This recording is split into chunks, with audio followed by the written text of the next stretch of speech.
so first off, I'd like to apologize to my subscribers that are just here to see old cars and tattoos. I'm gonna have another Suzuki tech video. But I promise, there's gonna be more of the tattoos and the old car stuff soon. Technically, these are both antiques also, so, you know, get over it. Okay, so here's the deal. I've been having a lot of issues with the Suzuki and a wicked death wobble. Rather than make a long story short, I'm just gonna jump right to the solution. I'll make a follow-up video on how I diagnosed the death wobble, but the end result is I was able to stop the wobble by installing the cheapest set of coilovers in the Suzuki. And they came out of a very unlikely car. So I think this is a more important video to make. So if you don't know what a death wobble is, it's an uncontrollable shake in the front end of the car that's very difficult to diagnose. There we go. It's due to one or many failing suspension components, and you basically have to replace them one at a time to figure out the likely cause, or go the nuclear route and replace everything. I did a little bit of both, but after replacing and ruling out a bunch of the culprits, I eventually came up with either the upper strut mount, the brakes, or the shock itself being the issue. So I tried to just replace the upper mount, but when that didn't work, I decided to replace the whole shock with coilovers. The upper mount that I used was actually made in Taiwan, and I think that part was just not a great part. And there's nothing that I can find from Japan directly. Now, one of the ways to counter death wobble and correct steering and alignment issues is to control the camber and caster. Caster is what keeps the wheels on your shopping cart going straight and not freaking out back and forth. And you know what camber is, it's what all those dumbasses are doing with stanced cars driving around on the inner edge of their tires. We get it, you like smashing your fenders up while rattling the teeth out of your head every time you hit a bump. Now don't get me wrong, a little bit of camber is certainly okay, and it can add to the performance around the corners when done correctly. It can also help correctly align the wheels. But in these little trucks, there really isn't a way to add either. Really, the only way to do that is with an adjustable top hat or some sort of bolt-in camber kit. If you've had to correct your alignment after putting a lift on one of these cars, you'll know what I mean. However, if I put coilovers on the van that have a camber plate at the top, I'll be able to control more of the suspension geometry and maybe sort out some of these potential issues. Theoretically, I can also lower the front end as well, but right now I'm just interested in curing my wobble. So I've done a lot of research into coilovers with adjustable top hats for the Suzuki. The Carry and the Every have identical front strut setups, but they're pretty much limited to 3 options that I'm able to find. There are a few more discontinued items, but this is basically what's out there currently. BC Racing made a set of one-off coilovers for the Suzuki for Hoonigan, and allegedly they won't do them for anyone else. At least that's what I read.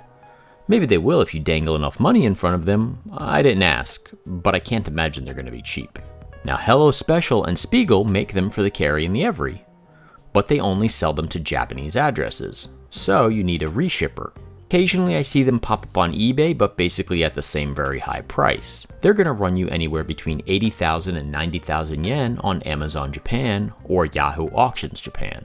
Right now that's about 530 to 600 bucks or so, plus the reshipping charges. Now since they're pretty heavy, they're going to cost anywhere between 100 and 250 bucks to get them reshipped. So now you're in it between $600 and $900. So my thought is if I can find a set of coilovers for a different make and model car that are just close enough in size, since they're adjustable, I can just spin the bracket up or down to the right height. So I'm looking for one that has a similar bolt pattern on the top and maybe even the bottom bracket. But finding this information isn't the easiest online. So I start off by taking some measurements off my top bushings and off the bracket, and I get the overall height of the shock. According to my measurements, the top bracket's a perfect triangle, and the bolts are spaced 110 millimeters apart. Each bolt is 8 millimeter, and the overall height of the strut is about 14 inches from the top hat to the bottom bracket bolt edge. The bottom bracket bolts are about 60 millimeters apart. I wasn't really able to get the exact measurement while they were on the car. So now let's start digging around and looking for cars with a similar style triangular top hat and maybe a similar bottom bracket. And they have to be short enough to live inside the micro machine. So I'm looking at some smaller tuner cars. First I looked at a Subaru WRX coilover, but the top hat bolt pattern is wrong, and the camber slot is oriented in the wrong direction. It doesn't go towards a bolt, but in between. So I don't think this is going to work right. I also check out a Ford Focus coilover. It's kind of close, but the spacing for the top hat is just wrong. Same with a few of the Honda models, they're too small, and I even checked my Datsun and it's only about 70 millimeters at the top hat. Then I came across an S13 coilover. The camber adjustment's in the right direction, and I was able to dig up some measurements on the bolt pattern and the height. It's only slightly off as far as the bolt pattern itself goes, and the bolts themselves are 10 millimeter instead of 8 millimeter. So it's also possible that I may be able to re-drill the Suzuki to accommodate bigger bolts and fix the pattern diameter at the same time. The bottom bracket looks pretty close, or at least modifiably close, and the overall height appears to be within range. The best part about this is I found a company that makes like the absolute cheapest coilovers. They're $136, shipped to my door for a set of front coilovers. Max speeding rods. Are these bad coilovers? Well, yeah, probably. But if they work, I can always buy a better set of S13 coilovers and then swap them over once I can confirm they work on this cheaper option. But again, let's be reasonable. This van cost about $1,500 plus shipping and everything. I'm into it about $4,300 give or take. And then with the modifications I've made, maybe I'm $5,500. So do I really want to spend $800 to $1,500, almost a quarter of the price of the car, on coilovers to maybe fix a problem? The answer is no, guys. Keep in mind also the stock shocks are about $380 to $500 because we're all getting nailed with the, oh, you have a JDM car, so please bend over tax. So, $136 later.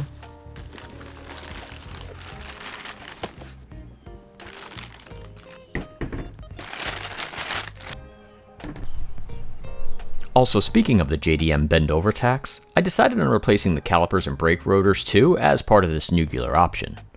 Now, a member of the Mini Truck Talk forum discovered that you can use a set of Suzuki Esteem calipers and rotors to replace the 4x100 every van rotors, which are also subject to the JDM tax.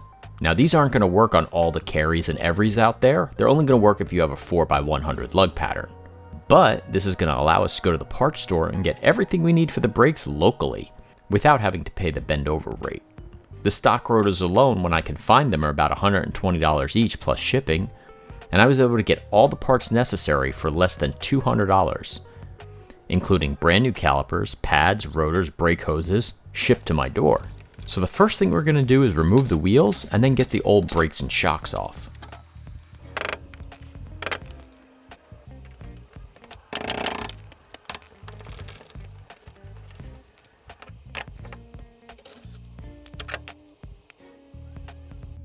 Here I'm actually going to test fit the rotors, but I'll go over all the install of that in a bit.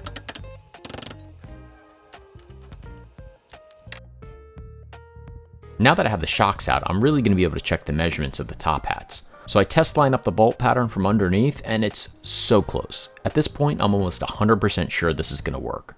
So let's get to it. I'm going to get a stepper bit and open up the top mounting holes. I only open up the two inside holes to about 10 millimeters, and then the one closest to the door jamb, I'm going to open up just a hair more. And now the top hat fits perfect. Here's a quick look just to show you how it's going to look inside the car. Then I move on to measuring the bottom bracket for modification. I'm going to transfer all the measurements of how far over the stock holes are from the center line of the strut onto the max speed bracket. I try to get this as close as possible, but I booger it up a little bit, and I drill the holes a little close to one another. But they're in the correct spots left to right, so now I open up the top hole a little bit more. Luckily, since it's a little too close and not too far apart, it's not really going to affect any of the stability of this. It would be worse if they were too far apart and the bracket could slide up and down on the mount. Now you're also going to have to use a grinder to cut away a lot of the old bottom hole area, but just on one side. There's a little lip that's on the spindle that's going to be in your way. I'm going to make a PDF file that you can download and print, and this should act as a template to kind of align these holes.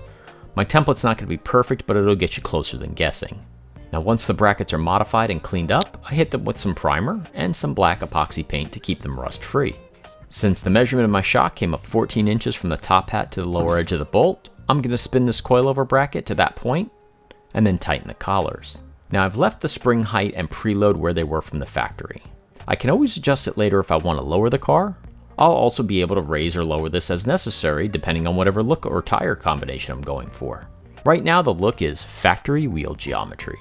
So I install the bracket on the wheel and I push it down into the wheel well. This looks tough, but I'm really just fighting the sway bar as it's pushing up while I'm trying to push down. I successfully manipulate it into place, and then I clean out all the metal shavings from the stepper bit. Found 100 yen in there. This project became $1 cheaper.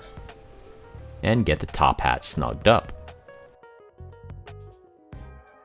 And that's pretty much it. I installed the calipers, put the wheels back on, and took it for a drive.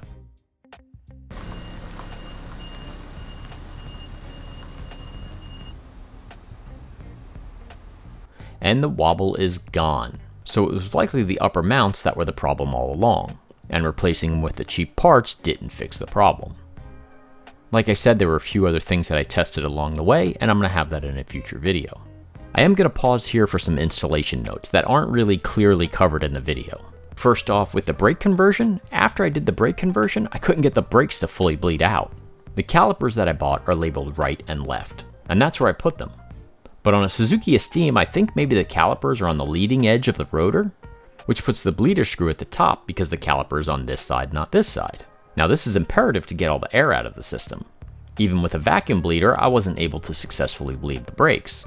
So if you do the Suzuki Esteem conversion, make sure that you swap your left and right caliper to the opposite sides. Also, you have to add a small washer between the caliper and the steering spindle that'll help you center the caliper on the rotor.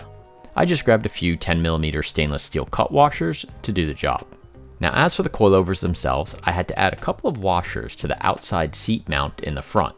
This is only a problem on the van because the seats are adjustable, and the rail collides with the 10mm bolt from the top hat when the seat moves forward all the way. These washers just space it out a little bit so the seat slides as it should.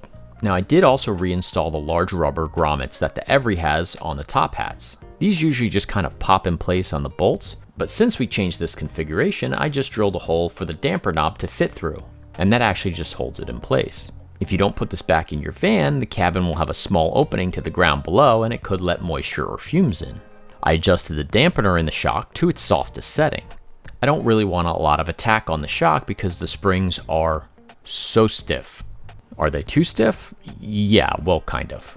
After driving it for a bit, I'm going to look for some softer springs. It's not that it's undrivable, but I think a softer spring will definitely smooth it out. An S13 is a much heavier car, and so the spring rate is much higher. But in this little van, it's just not necessary.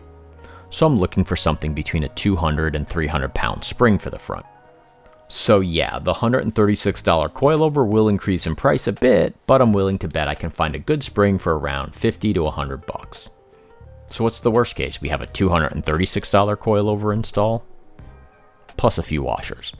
Well, that's about it. I'll put up part 2 about how I diagnosed all of this, but I've been fighting this car since I got it, so finally it's reliable and drivable. So now I'm going to start modding stuff. I already threw a new steering wheel in it. I'll show you how I modified a cheap steering adapter. And then I'm going to install a new stereo system, and I'm going to start working on the interior and exterior. As you can see, I already got some fancy new graphics on it. Thanks for watching, and I hope this helps some of you out.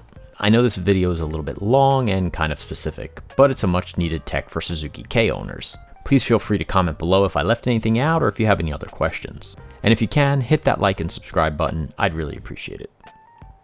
I'll be back soon with some tattoo and some art time lapses, and then I really want to update you on some of the other vehicles. I have some exciting stuff going on with them, but for now, I'll see you next time.